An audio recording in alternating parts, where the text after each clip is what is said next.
May 14, 1967. Firebase Copper, Quang Tri Province, Vietnam. It's wet, jungle wet, the kind of wet that seeps into your bones and breeds rot. The air hangs heavy with moisture, each breath like drowning. Elephant grass stands tall at the perimeter, swaying gently in a breeze no one can feel. Radio static crackles from a half-collapsed communications tent. Somewhere, in the distance, a helicopter's blades thump with mechanical precision. Inside the abandoned perimeter of what was once a fully staffed American firebase, Captain Jack Harlow kneels beside a cold cooking fire. The way ashes aren't scattered as they should be. They're perfectly undisturbed, as if the men simply stood up mid-meal and walked away. His tracking sergeant looks at him sideways and mutters, "You really think these boys just disappeared into thin air, Cap?" Jack doesn't answer. His fingers trace the rim of an abandoned coffee mug. The liquid inside still has a film of powdered creamer floating on top. He's quiet, still thinking. Then through the mist, shapes emerge. The rest of the search team, moving tent to tent, finding nothing but equipment left in place. Weapons still racked, radios still powered, dog tags hanging from bunks. The search team leader approaches, face grim. "Sir, there's no blood." No signs of a firefight, no drag marks. 23 men were stationed at Firebase Copper, and they're all just gone. Inside the command post, the intelligence officer stammers, the colonel stares, disbelieving. "What the hell are you saying, Harlow?" But Jack Harlow doesn't offer theories. He's already cataloging details, noting patterns. Because this isn't just a mystery, this is a puzzle.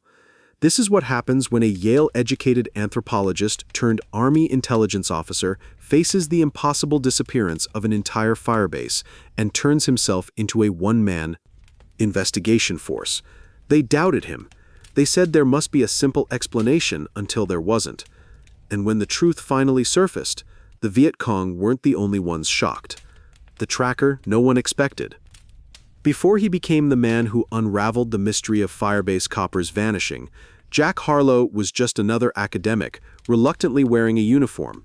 He wasn't imposing. He wasn't imposing. He wasn't imposing. To perbit cold cola, tuan without prejuo, bid you be, but the stroyo, bid you be, worden ford was the jasti, ditu you, tuan, ditu du gid you be, worden ford was the jasti, ditu du gid you be, worden ford was the jasti, ditu du gid you be, worden ford was the jasti, ditu du gid you be, worden ford was the jasti, ditu du gid you be, worden ford was the jasti, ditu du gid you be, worden ford was the jasti, ditu du wasn't a career soldier. He didn't grow up around military operations or even hunting rifles. He grew up cataloging behavior patterns. His father was a cultural anthropologist at Columbia. His mother curated indigenous artifacts at the Museum of Natural History, and, like so many young men in 1966, Jack was drafted into the United States Army because his country said it needed him. He never imagined he would end up tracking missing soldiers in the Vietnamese highlands, let alone solving one of the most perplexing mysteries of the entire conflict.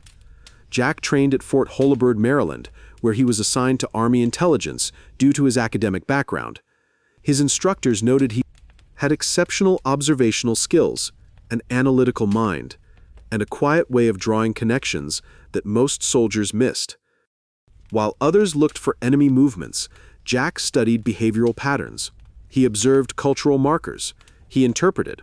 Still, no one particularly valued his skills. He wasn't aggressive enough. He wasn't aggressive enough. He wasn't aggressive enough. He wasn't aggressive enough. To percaints of the tome in the movements, the portrait dealt with Havid with the bete. Decisive enough. And in a war where action was valued over analysis, Jack stayed in the shadows until things started going wrong. By the time he was stationed in Quang Tri in early 1967, the war had shifted. The Americans were pushing into remote areas, establishing fire bases on hilltops and in jungle clearings, trying to deny the enemy safe movement along the Ho Chi Minh Trail. But now came the hard part.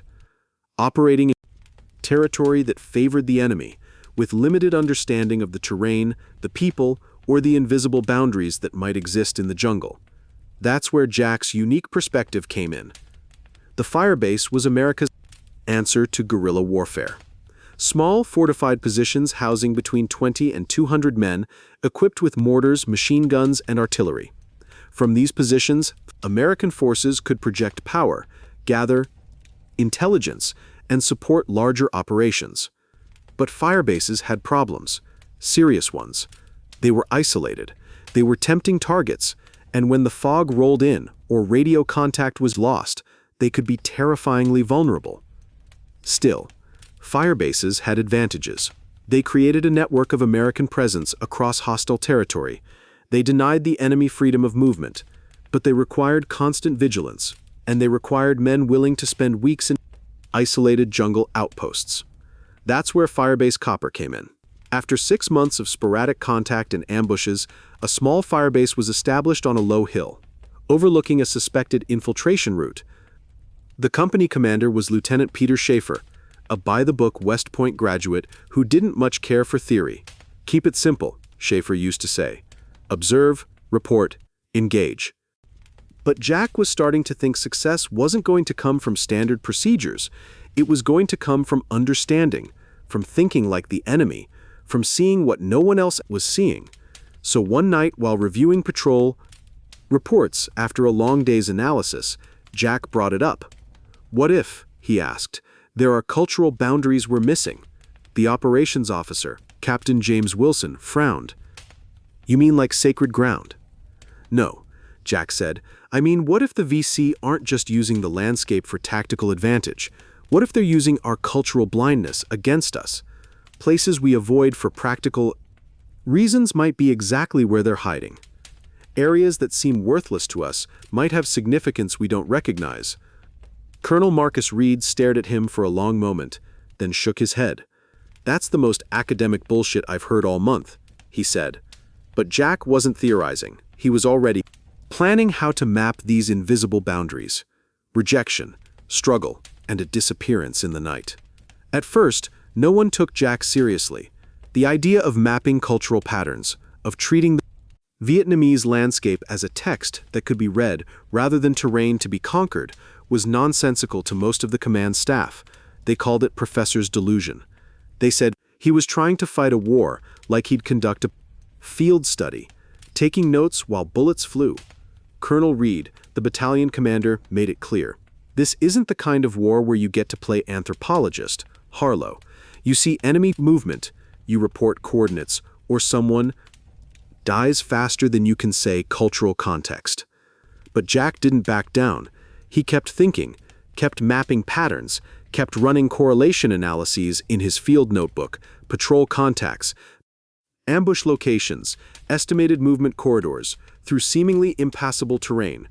He studied the after-action reports from Special Forces teams, especially their observations about local taboos and behaviors in different villages. These reports mentioned areas where locals refused to go, spots in seemingly perfect terrain where villages were never built, paths that curved for no apparent tactical reason. If he was going to understand the enemy's movement, he had to understand the cultural landscape as thoroughly as the physical one. So he interviewed Kit Carson's scouts, former Viet Cong, who now worked with American forces. He compiled local folk tales, studied settlement patterns, analyzed the subtle differences between how friendly and hostile villages organize space. He looked for invisible boundaries, for patterns no topographic map would show. Still, no one supported his approach until one afternoon in early May. The humidity was suffocating. Monsoon season was approaching, bringing with it limited visibility and restricted air support. The unit had suffered 3 ambushes in a week. 8 men dead, 14 wounded. Morale was plummeting. Intelligence was contradictory and often useless. That day, a patrol had been hit just 800 meters from Firebase Whiskey, a sister position to Copper. 3 men killed, their bodies booby-trapped. That night, Jack made his move. He asked Wilson, the operations officer, to help him overlay his cultural mapping with recent patrol contact reports. They worked through the early hours I was examining the patterns of engagement. Jack pointed out something odd. All the ambushes occurred in areas where the terrain seemed ideal for American movement. Wide, flat approaches, good fields of fire, minimal vegetation for concealment. But these were also areas that local villages had traditionally avoided. They're not just using good tactical positions, he explained. They're using our cultural blindness. We see flat, open ground and think good terrain. They see places their ancestors have avoided for centuries, places with negative spiritual associations, and know we'll walk right into them. Wilson studied the map, noting the correlation. So, what's the operational value? Change patrol routes, avoid the obvious paths, and most importantly, reassess firebase locations based on these cultural factors. They brought their findings to Colonel Reed the next morning. He was skeptical, but desperate for anything that might reduce casualties. Fine, map it out for the next operations order. But if this is wrong, you're going back to shuffling papers. Jack spent the next 3 days creating a new kind of tactical map, one that overlaid traditional military terrain analysis with his cultural boundaries. He identified several areas of concern, including one particular note about firebase copper. According to local information, it sat near what villagers called the Valley of Wandering Souls, a place with powerful negative associations. His report was filed. Adjustments to patrol routes were made. But before any changes to firebase positions could be implemented, something happened that no one predicted. On May 13th, Firebase Copper made its regular evening radio check. All normal, 23 men present, no enemy contact. Weather deteriorating with heavy fog rolling in. Next scheduled contact, 0600 hours. That contact never came. After multiple failed attempts to raise Copper on the radio, a reaction force was scrambled. Jack, due to his report about the area, was ordered to accompany them. The helicopter insertion was delayed by weather. By the time they reached the firebase perimeter, it was mid-afternoon. What they found defied explanation. The firebase was intact. Defensive position. Defensive were unmanned but not damaged. Equipment was in place. Personal effects remained in bunks. Half-eaten meals sat on plates. Weapons were still racked or left at ready positions. The perimeter was secure. Barbed wire unbroken. Claymore mines still in position, but every single man was gone. No blood, no signs of struggle, no tracks leading away from the base. 23 American soldiers had simply vanished into the misty Vietnamese highlands. Colonel Reed arrived by helicopter an hour later. His face was ashen as he surveyed the abandoned firebase. What the hell happened here, Harlow? Jack moved methodically through the site, examining every detail, constructing a mental timeline. They didn't leave voluntarily, he said finally. But they weren't taken by force, either, at least not in any conventional way. That's impossible, Reed snapped. Men don't just disappear. With all due respect, sir, they did. Jack gestured to the undisturbed perimeter. And whatever took them came from inside the wire. The firebase was secured. A full company deployed to hold the position while a massive search operation began. Jack's analysis became the foundation for the investigation, not because anyone believed his cultural theories, but because there were no other explanation that made sense. As night fell over Firebase Copper, now buzzing with nervous activity, Jack stood at the eastern perimeter, staring into the darkness toward what local villagers called the Valley of Wandering Souls. He couldn't shake the feeling that his academic understanding had failed to grasp something essential about this place, something that 23 American soldiers had encountered in the misty darkness of a Vietnamese night. The vanishing, the clues, and a revelation in the jungle. Word of Firebase Copper's mystery spread through American forces faster than official channels could control it. Within days, troops across Vietnam were talking about it in hushed tones, over sea rations and cigarettes. "Did you hear about Copper?" one soldier whispered. Entire firebase disappeared without a trace. Men, equipment, everything. The rumors weren't accurate. The equipment had remained. Only the men had vanished. But facts mattered less than the growing dread that something incomprehensible had happened in those remote highlands. By the third day, the search had expanded to a 5-kilometer radius. Hundreds of troops combed the jungle. Helicopters with infrared sensors flew grid patterns. Tracker dogs were brought in from Saigon. Nothing, not a boot print, not a discarded helmet, not a single trace of 23 American soldiers. Military police investigators documented the scene meticulously. They cataloged personal effects. They analyzed the last radio transmissions.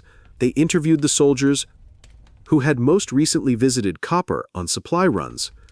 All reported nothing unusual except for Lieutenant Schaefer's mention of strange lights in the valley a week before the disappearance. Jack had been given unofficial authority to pursue his own investigation. Colonel Reed, despite his skepticism, recognized that conventional explanations had failed. Find something, Harlow. Anything. I don't care if it's voodoo or little green men at this point. When headquarters requested a preliminary assessment, Reed didn't sugarcoat it. Personnel missing under unexplained circumstances, he wrote. No evidence of enemy action, desertion, or conventional explanation. Captain Harlow's cultural environmental analysis is ongoing and may provide insight. No reply came, no official guidance, but the search continued with increasing desperation, so Jack changed approaches. 2 days later, against regulations, but with Reed's tacit approval, he visited a village 10 kilometers, but with Reed's tacit from Firebase Copper, a village that American forces typically avoided because of suspected VC sympathies. He went without uniform, accompanied only by a Vietnamese-American interpreter and a Carson scout named Bin, who had grown up in the region. No weapons visible, no military escort, just 3 men approaching an isolated hamlet where farmers watched with wary eyes. The village elder met them in the central clearing. He was ancient, his face a topographic map of wrinkles, his eyes cloudy with cataracts. He offered tea, but no information. Jack approached differently than a typical military interrogation.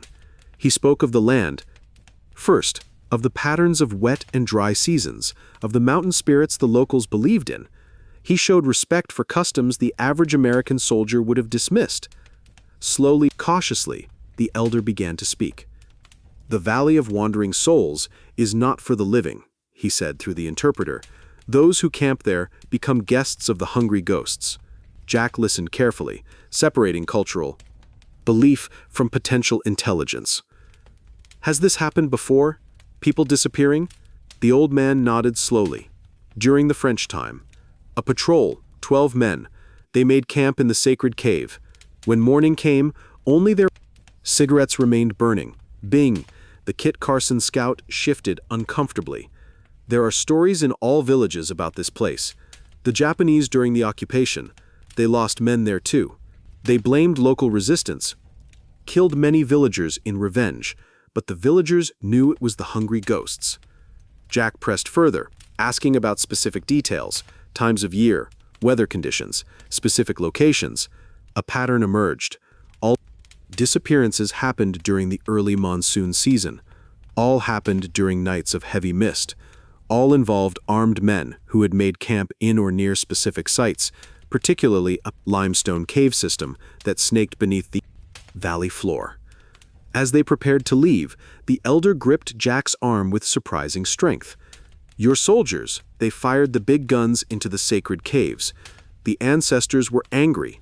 Now your men walk with the hungry ghosts. Jack returned to the firebase that night, his mind racing with possibilities. Not supernatural ones. He remained a rational academic, despite his respect for local beliefs, but practical explanations that might be hidden within the cultural narratives. He requested artillery firing records for Firebase Copper. 3 days before the disappearance, they had indeed fired a sustained mission, 155 shells directed at suspected cave entrances where intelligence suggested VC might be hiding. The caves, he told Colonel Reed the next morning. Whatever happened starts with the cave system. The locals believe they're spiritually significant. What if they're actually strategically significant? What if the VC have been using them all along, and our artillery mission provoked them? Raid was skeptical, but had no better theories. So you think the VC somehow infiltrated the firebase, captured 23 armed men without firing a shot or leaving a trace, and then, what? Vanished them into these caves? I don't know yet, Jack admitted, but I need to see those caves. A reconnaissance mission was authorized. Jack, accompanied by a squad of seasoned rangers and Bing as their guide, set out before dawn the next morning. They moved carefully through the jungle, avoiding the obvious paths, approaching the valley from an unexpected direction. The cave entrance was hidden behind a curtain of vegetation, invisible unless you knew exactly where to look. No signs of recent movement were visible to the untrained eye, but the ranger point man spotted subtle indicators: broken spider webs, a small area where the perpetual dampness of the jungle floor had been disturbed. "Someone's been here," he whispered, "recently."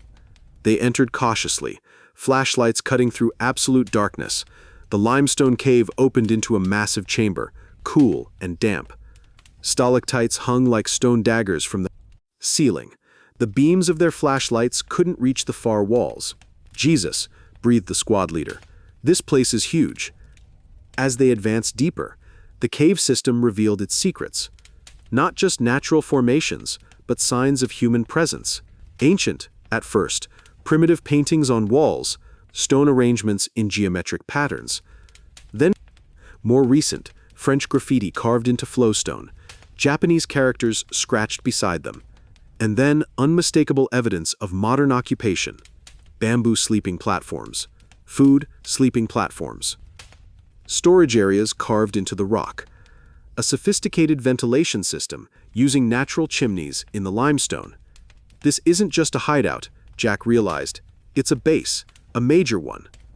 They pushed deeper, following a passage that sloped gradually upward. The air grew fresher. Light appeared ahead. Not daylight, but the dim glow of oil lamps. Voices echoed faintly. The rangers prepared for contact, weapons ready. Jack held up his hand, listening intently to the voices.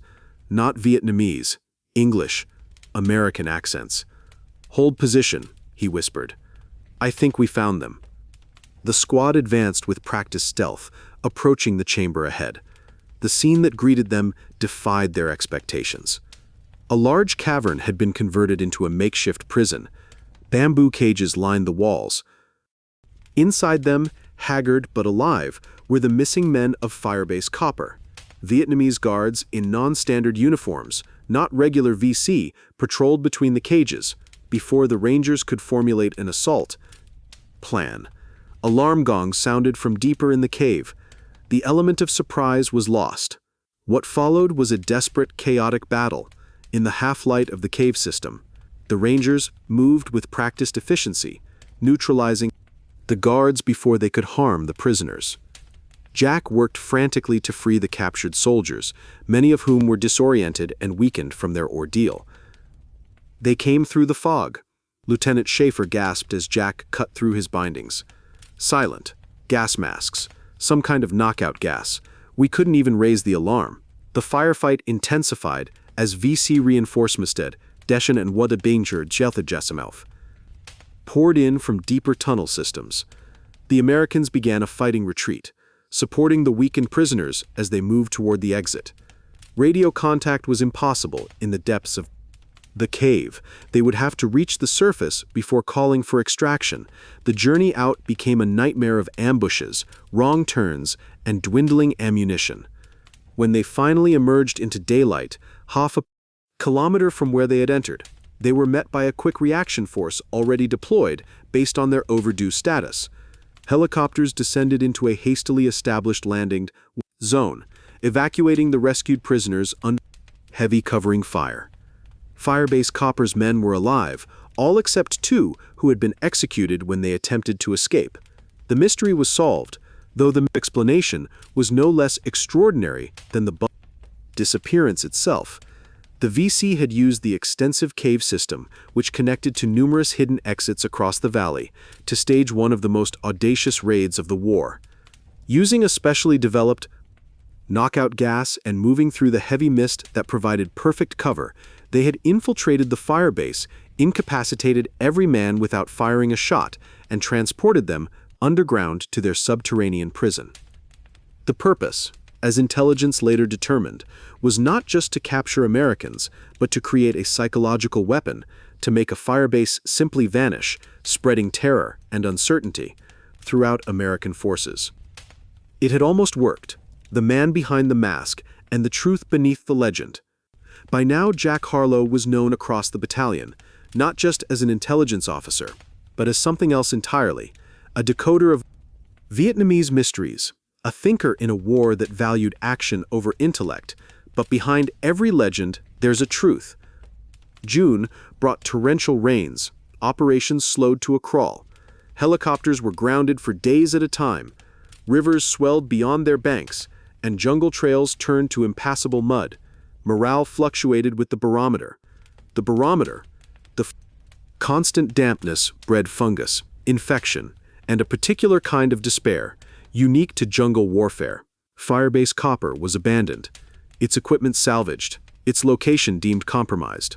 The men who had been rescued were evacuated to Japan for medical treatment and debriefing.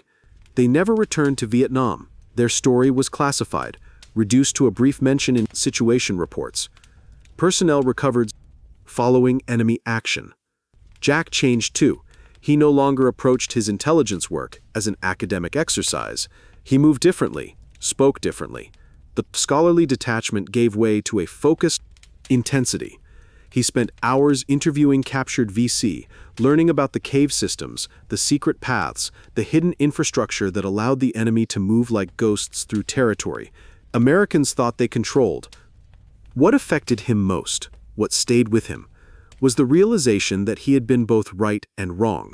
Right that cultural understanding was crucial. Wrong that it alone was sufficient. The knowing, the moment between theory and reality, when he discovered that the VC were using local spiritual beliefs as tactical cover for very material operations. He wrote to his father, "I don't know how to reconcile what I'm seeing anymore. Every cultural pattern I identify has been weaponized.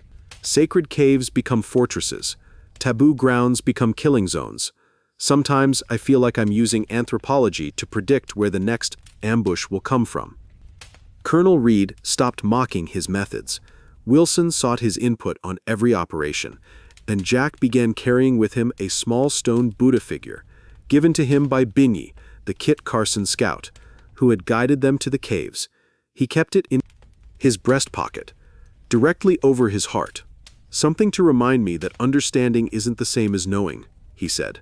But even with the emotional complexity, he never stopped refining his approach. In one operation near the DMZ, he predicted a major VC movement corridor, based not on traditional terrain analysis but on local burial practices and the folklore surrounding certain mountain passes. The resulting ambush caught an entire VC battalion in the open, not out of intuition, but out of methodology, because every cultural pattern represented both ancient tradition and potential tactical advantage. By now, higher command had noticed his work. In fact, they'd begun requesting his cultural mapping for operations across the entire province. They even assigned additional intelligence officers to study under him, to learning to see the battlefield through both military and anthropological lenses. But Jack didn't see himself as an innovator. He still saw himself as a reluctant soldier, still the professor's son, just trying to make sense of a conflict where understanding the people was as important as controlling the terrain. And in Star. One night after their 7th consecutive successful operation based on his cultural intelligence, Colonel Reed asked him, "What happens when this war is over?" Jack looked down at his hands, no longer the soft hands of an academic, but calloused, and stained with the inks he used to mark his specialized maps. "I suppose I go back to anthropology," he said. "Field studies where the stakes aren't measured in body counts." And for a moment, it was quiet in the operations center. No radio traffic, no planning debates, just the steady drum of rain on the tin roof and the memory of a man who changed the approach. Not to be a hero, but to bring his fellow soldiers home. The man who found the vanished. When the monsoon season finally ended over the scarred landscape of Quang Tri Province, it revealed more than bomb craters and abandoned fire bases. It revealed the ghosts of a conflict undone, not by firepower, but by understanding. Among those ghosts was the legacy of one reluctant officer, Jack Harlow. He didn't change the war through body counts or capture territory. He had no famous battles named after him, no official tactical doctrine bearing his name, no medals pinned to his chest in public ceremony. But what he did have was something far rarer. A mind that refused to accept that Vietnamese terrain was simply ground to be taken, that the landscape was merely a tactical problem rather than a cultural text to be read. The official reports rarely mentioned him by name. They referenced enhanced cultural terrain analysis, indigenous pattern recognition, human geographic correlation techniques. But the men who fought in those highlands didn't care for language like that. They just said he taught us to see what was hidden in plain sight. By late 1967, Jack's methods had spread beyond his immediate command. Intelligence officers across Vietnam began incorporating cultural analysis into their assessments, considering local beliefs and practices when planning operations, seeing the battlefield as more than just contour lines on a map. And yet Jack wasn't there to see it fully implemented. After uncovering a massive tunnel complex using his cultural mapping techniques, a discovery that saved an entire company from ambush, he received orders transferring him to MACV-COG, the highly classified special operations group that ran covert missions across Southeast Asia. They needed his skills for operations that would remain classified for decades. So they took him away from conventional forces. When he departed the battalion base camp, no one made speeches, no one held ceremonies. Colonel Reed simply shook his hand and said, "You saved a lot of lives, Professor." Wilson gave him a carved wooden map case. And that, Jack always said, was the kind of recognition that mattered. He never built a career from his wartime innovations. Never wrote a tactical manual, never called himself a pioneering intelligence officer. But if you visited his university office at UCLA in the 1980s, you might have noticed a faded topographic map on his wall, covered in unusual markings and annotations. And if you'd asked about it, he'd smile and say, "That's where I learned that understanding a people means understanding their relationship to the land beneath their feet." It's easy in hindsight to quantify the Vietnam War through statistics, body counts, sorties flown, territories controlled. But stories like Jack Harlow's remind us that warfare is not about numbers. It's about perception, micro insights, quiet, calculated observations made by individuals no one notices until it's too late to ignore them. Jack didn't win through firepower or technology. He won through a refusal to accept the obvious. He asked questions that nobody else had the background or courage to ask. What if the land itself holds clues? What if understanding local beliefs is as important as understanding enemy capabilities? What if the battlefield is more than physical terrain? And in those questions lived the seed of everything that followed.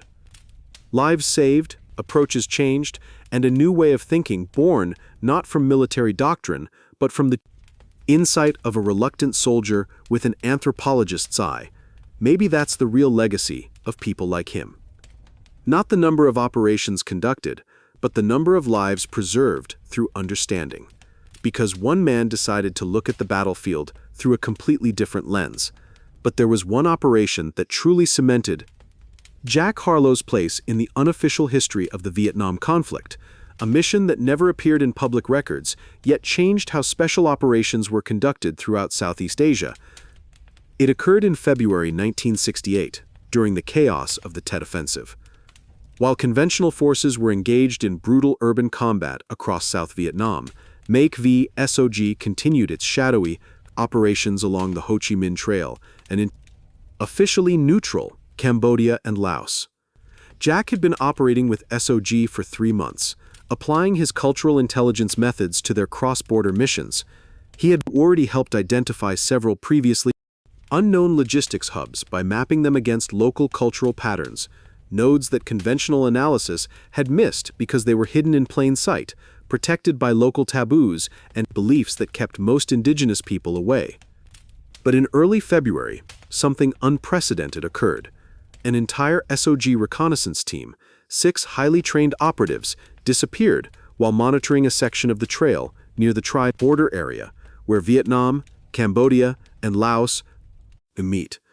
Their last transmission mentioned unusual fog and figures moving against the wind, then silence. The parallels to Firebase Copper were unmistakable. Jack was immediately tasked with analyzing the situation. This wasn't just another missing patrol. SOG operators carried sensitive knowledge of American covert operations. Their capture could compromise dozens of ongoing missions. Within hours, Jack was poring over detailed maps of the area, cross-referencing them with ethnographic studies of the Montagnard tribes native to the region.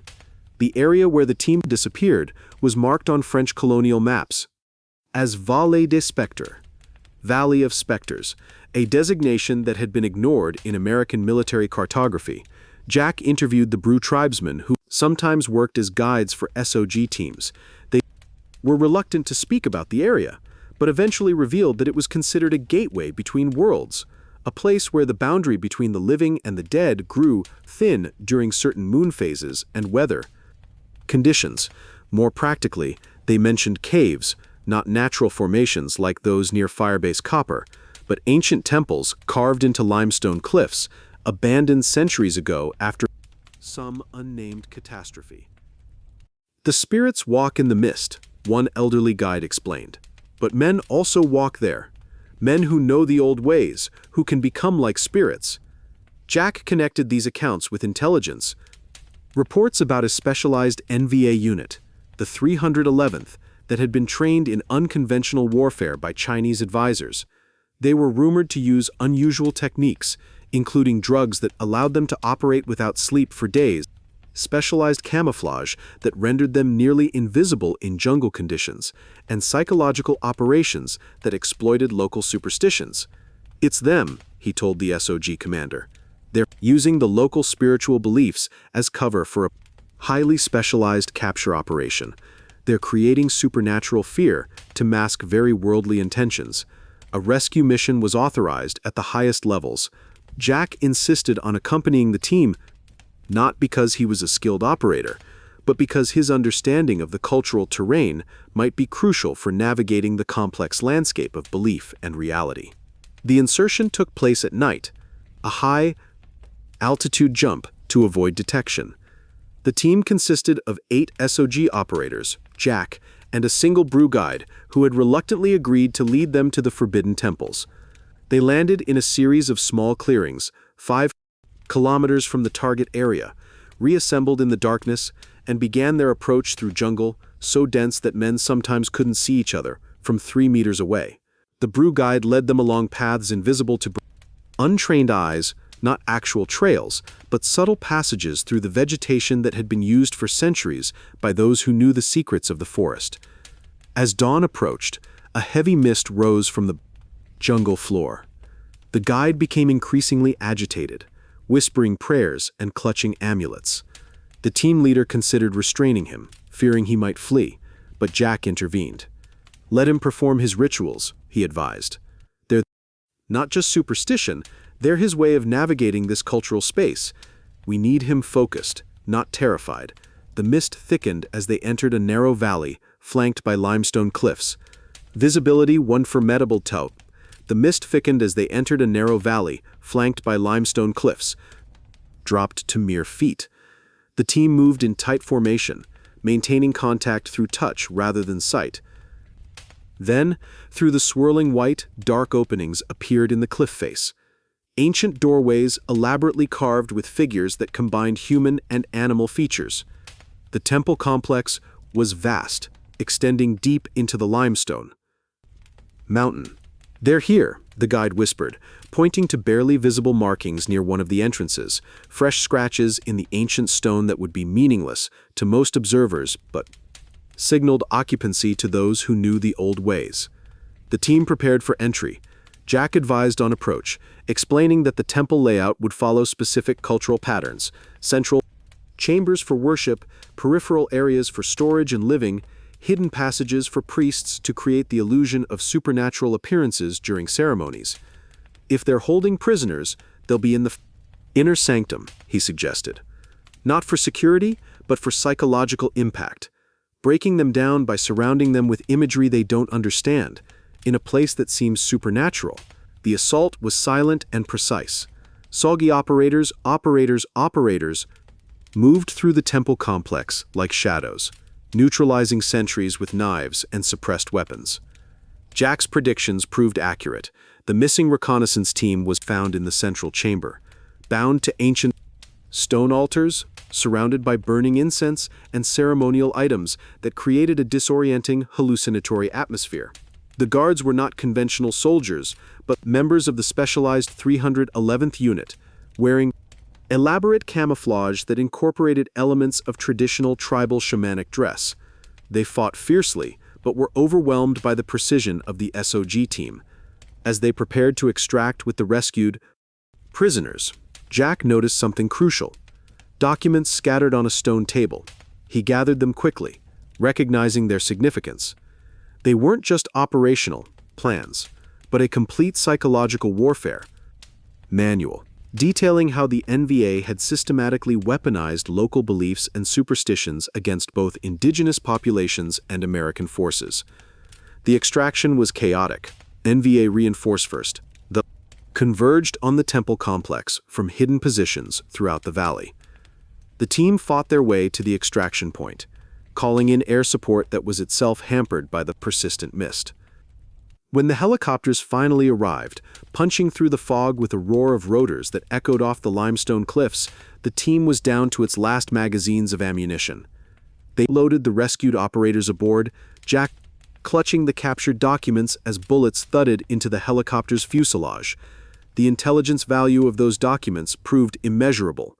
They revealed an entire dimension of the conflict that American forces had barely recognized, a sophisticated psychological operation that used cultural beliefs not just as cover for conventional tactics, but as weapons in themselves. For Jack, it confirmed everything he had suspected since Firebase Copper. The enemy wasn't just fighting a conventional war with unconventional tactics, they were fighting a cultural war, using the landscape of belief as effectively as they used the physical terrain. The SOG command incorporated his insights into their operational planning, creating what would eventually become known as cultural terrain analysis, a methodology that would influence special operations not just in Vietnam, but for decades afterward. Jack himself received no public recognition. His contribution remained classified, one of many silent victories in a shadow war. But within the special operations community, his approach became legendary. The anthropologist who taught warriors to see the invisible battlefield of belief and meaning. In the decades after Vietnam, as American military thought evolved and counterinsurgency doctrine developed, elements of Jack's methods would reemerge. Cultural awareness, human terrain mapping, the recognition that understanding a people's relationship with their landscape is as important as controlling physical ground. These concepts would eventually become formalized in military education. But few knew that these approaches had been pioneered by a reluctant academic who had once unraveled the mystery of a vanished firebase, who had seen beyond the physical evidence to the cultural patterns beneath. Jack Harlow returned to academia after his tour ended in late 1968. He never spoke publicly about his classified work. His published anthropological studies focused on indigenous cultural adaptations to conflict zones, written with the nuanced understanding of someone who had seen how belief systems function under extreme pressure. When a new generation of officers studied counterinsurgency at the Army War College in the early 2000s, preparing for conflicts in Iraq and Afghanistan, their reading lists included articles on cultural terrain analysis, the weaponization of belief systems, and the importance of understanding local cognitive landscapes. Few realized they were reading the intellectual descendants of reports written by a young anthropologist turned intelligence officer who had once stood in a misty Vietnamese valley, piecing together the mystery of men who had vanished into thin air. In 2010, during a symposium on asymmetric Warfare. An elderly professor was invited to give the keynote address. His speech, titled The Invisible Battlefield, never directly mentioned his classified experiences, yet those with the background to recognize the subtext understood they were hearing from the original source, the man who had first systematically mapped the relationship between cultural belief and military reality. The most effective enemies, he told the gathered officers and academics, are those who weaponize your cultural blindness. They move through terrains you cannot see, using boundaries you do not recognize, exploiting meanings you cannot read. Your superior technology and firepower mean nothing if you cannot perceive the actual battlefield on which they choose to fight. When Jack Harlow died in 2015, his obituary in Vaticanip journals mentioned his contribution, World War II is, for to men, will the obio, what exoptu of World War II is, to applied anthropology, his innovative fieldwork methodologies, his influence on cultural systems theory. Only a small paragraph noted his military service in Vietnam. But at his funeral, among the mourners were several aging men who stood with military posture despite their years. They placed on his casket a simple topographic map folded into a precise square. Those close enough could see it. Was marked with unusual symbols and annotations, bearing a handwritten note, "To the man who taught us to see the invisible, the vanished remember." In the classified history of special operations, in the evolving doctrine of counterinsurgency, in the training of military anthropologists and cultural advisors, the concepts Jack Harlow pioneered live on, credited to no individual but embedded in the foundations of how modern forces approach complex human terrain. But perhaps his greatest legacy lives in the shift from pure firepower to understanding the recognition that in certain conflicts, cultural insight can be more decisive than bullets or bombs. In the Special Operations Archive at Fort Bragg, a single file remains restricted, accessible only to those with the highest clearances. It contains the after-action report from the Firebase Copper incident, including hand-drawn maps overlaying cultural and tactical features, detailed analyses of how local beliefs were weaponized, and a philosophical conclusions about the nature of asymmetric warfare that was decades ahead of its time. These documents, analytical, methodical, yet startlingly insightful, are the intellectual fingerprints of a man who saw beyond the conventional battlefield to the cultural landscapes that shaped it. They are the quiet testament of Jack Harlow, the man who found what had vanished by seeing what others could not.